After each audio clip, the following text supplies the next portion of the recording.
So I was just about to sit down and film and little man woke up. Right. Hi guys, welcome back to my channel. I am so excited to be finally chatting about home birth and doing this Q&A. I'm 11 weeks postpartum tomorrow and I have little baby Miles next to me. I'm finally feeling like myself again, a new version of myself at least. And it's feeling really good. So I'm happy to get into this Q&A, and these questions are a mix. Some of them are from Instagram, from some of the questions that you've had, and then others are just my own questions from when I was first starting out in my journey, when I first found out I was pregnant. So how did I find a midwife? How do I recommend finding a midwife? So the different types of midwives are certified nurse midwives, certified professional midwives, traditional midwives / direct entry midwives. Midwives that are licensed in New Jersey have certain restrictions that they cannot go over because they have an obligation to abide by those laws from the state. You can totally look them up, see what that means for your area, and I would recommend getting suggestions from birth doulas in your area, or moms groups on Facebook, or home birth groups for your state on Facebook.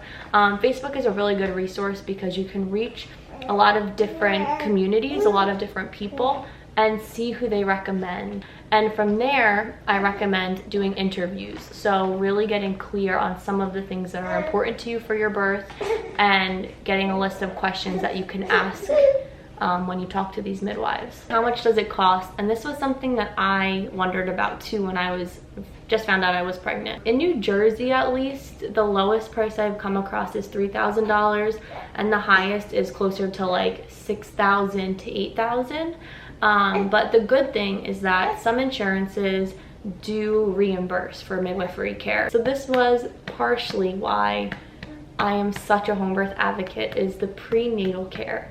It is like unlike anything I've experienced in my health so far. The deep conversations I had with my midwife, this midwifery model of care is really built on friendship. So if you do have a midwife who goes by that model of care, you will find your relationship is deep with her, you trust her, you have a bond with her that lasts forever. And these visits look all different. Sometimes they take place in your home, like my midwife came to me, and it was amazing because I just felt like truly cared for, truly heard, and we didn't have like a time limit on the time that we spent together.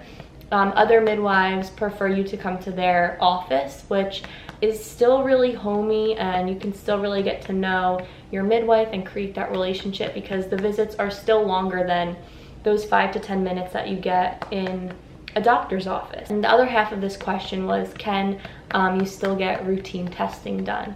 And for example, in New Jersey, our midwives need to have relationships with physicians, so you still can get all of your ultrasounds done, your labs done, you know, anything that you would want to have done, you can still figure out how to get done here. But again, there are other states who allow traditional midwives to practice. So then it becomes the mom's responsibility to get those things covered. But I'm assuming that a lot of midwives still can at least give them suggestions on places to go. How was pushing? Hi, mamas. Hi.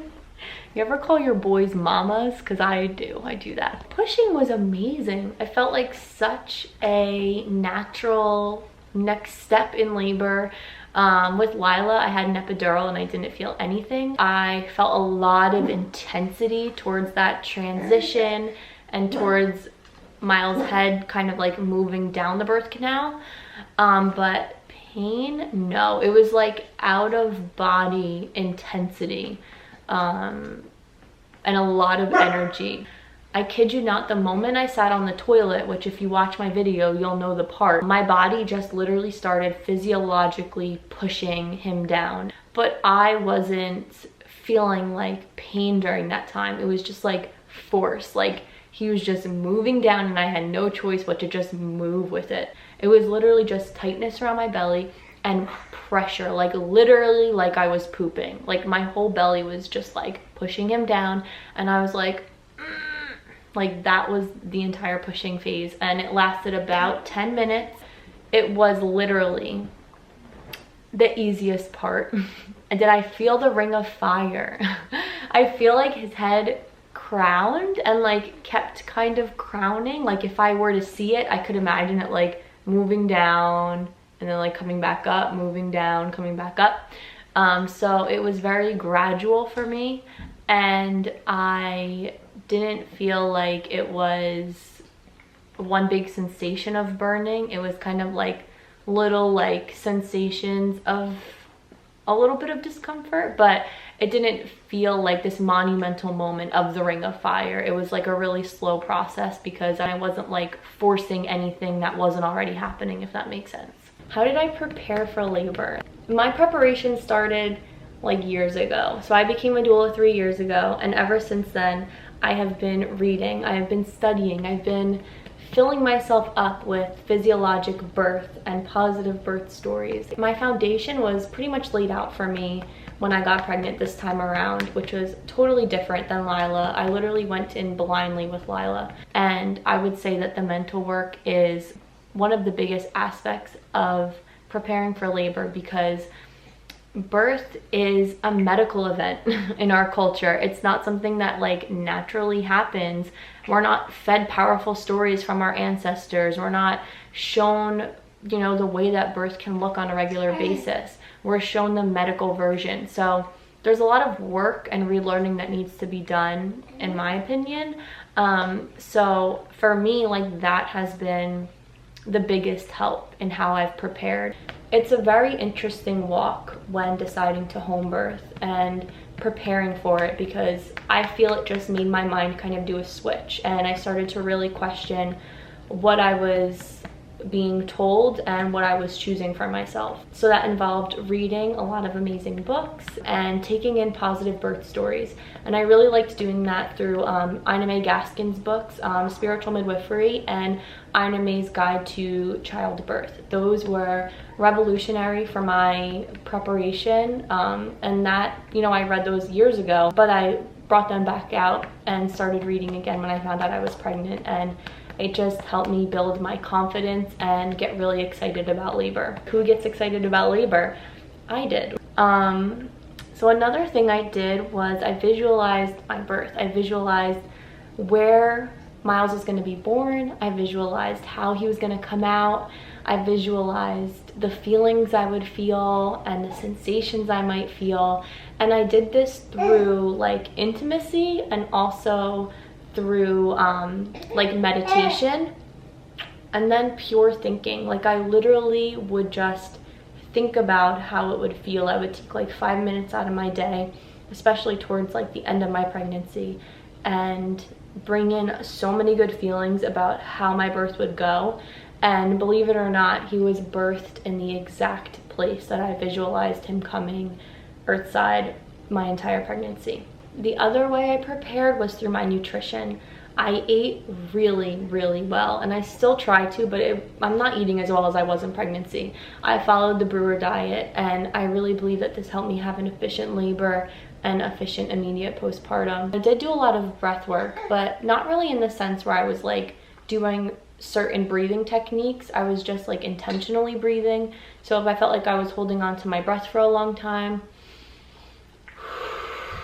I would do like intentional breath release. And then if I banged my elbow or something, I would like try to breathe the pain away like I imagined I would in labor, and I did. And I feel like just bringing breath work in and intentional breathing in when I was like stressed out or in pain in pregnancy, it helped me to kind of just have it as muscle memory when I was having contractions. What were my favorite comfort measures? And I liked to labor around Jared, but like I didn't necessarily need hands-on support the whole time. I was really internal, I feel like, with my labor. So some of my favorite things was just to like relax and laugh, which sounds pretty silly, but honestly, being around Jared always makes me happy, and it made me feel really relaxed to just like be in his company. Letting go in that way was really helpful. I also focused on the energy of labor and not so much any discomfort. So when I look back, I don't think about the pain. Like, I don't think I really had pain. It was more intense.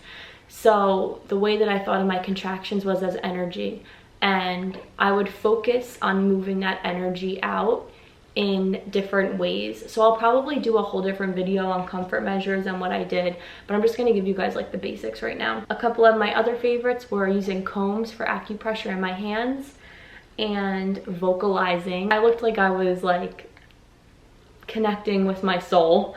What are some ways to encourage and educate my partner? So this one is really cool and important, and I find that I'm really passionate about this side of things because I am a doula, and this is part of my role as a doula, is to help the papas get involved and really be that #1 support. So something that I did and that Jared and I did were, one, he has already practiced so many comfort measures with me because I would practice on him when I first became a doula. So he already knew like the double hip squeeze, he knew how to touch me, he knew what not to do.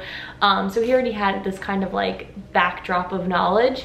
But things that we did like intentionally were we sat down and he watched a male's perspective of birth. And this was through Indie Birth's 13 Moons, Pay What You Can, childbirth education. It's basically childbirth ed that follows you from preconception all the way through postpartum. And hi baby. And it did offer a little section for the dads. And it's Marin, the founder, one of the founders of Indie Births. It features her husband talking through his process of learning about birth and how he has evolved over the years and all of their children being birthed at home. And I think that really gave Jared a bit of perspective about what to expect at a home birth. Something like the Bradley method that involves the partner being that mean support. Any type of childbirth education that can give them an insight on comfort measures, and then of course hiring a doula who won't step in and take over for them, but will inspire them to be your #1 support person and show them maybe how to do things that they're a little bit unsure of.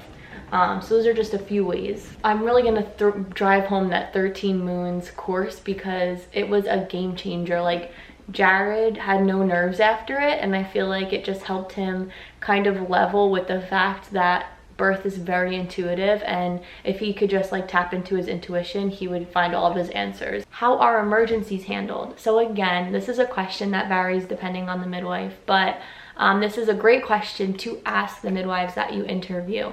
And some, I would say, handle it more medically, like they'll bring Pitocin and drugs, and if they do end up using something like Pitocin for a hemorrhage, then you have to get transferred to the hospital afterwards. But if you have more of like a traditional midwife who uses like herbs and tinctures, that can be just as effective and you don't have to transfer to the hospital. So it really depends on the midwife, what they're comfortable with using and what they typically do, if they're more like medically driven or if they're more traditional in their way. And then of course, if there's an emergency that's like a true emergency, like we can't solve this here, then 911 is called and they either help at the scene or you go to the hospital. And that is a risk. Like, home birth isn't risk-free, but nothing in life is. If you go into a car, there's always a chance of there being an accident. There is really no way to be completely risk-free because that's life. Like, I heard a saying once, and I'll have to find the quote, but birth is as safe as life gets. And yes, like, our bodies and our babies do everything they can to make it a smooth transition. And I truly believe that when more things get involved and the physiologic process is no longer supported, that's when things can get dangerous. So I believe that physiologic birth is the safest way to birth. But again, I'm biased, and of course that's not for everybody. There are of course times where the hospital is best for a truly high-risk person and true emergencies. But I really believe in birth. I believe in physiologic birth and birth that is undisturbed, intervention-free. I think that that's an amazing way to birth. But yeah, so that is my home birth Q&A. I hope that this helped answer some questions. It's definitely going to be choppy because this is a pretty raw Q&A considering I'm bouncing a child. But I love you guys. I'm so happy that you're here. And if you have any other questions, feel free to reach out to me on Instagram because I just love talking about birth in general. So if I can help anyone get a little bit more information on having an experience like this, I'm so happy to do it. Thank you guys so much for being here, and I'll see you in the next video. Bye. Bye. Bye.